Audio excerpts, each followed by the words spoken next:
pelikulang Neragunan naman ni John Arcillas ay makikita kung gaano katapang at ang paninindigan ng mga sundalong Pilipino ng panahon ng digmaan sa pagitan ng mga Pilipino at Amerikano.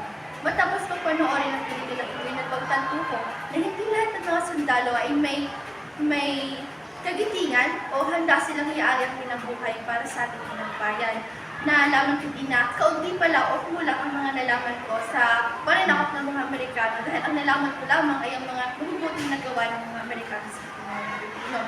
Ang masama lamang o yung downside sa General Luna na pelikula ay parang laging nagmumula si General Luna at parang isa ito sa dahilan kung bakit siya ay pinapatay o kung matagal sa kanyang kapwa niya Pilipino. Dahil lagi siya namumula, masyado siyang mainipin ng ulo.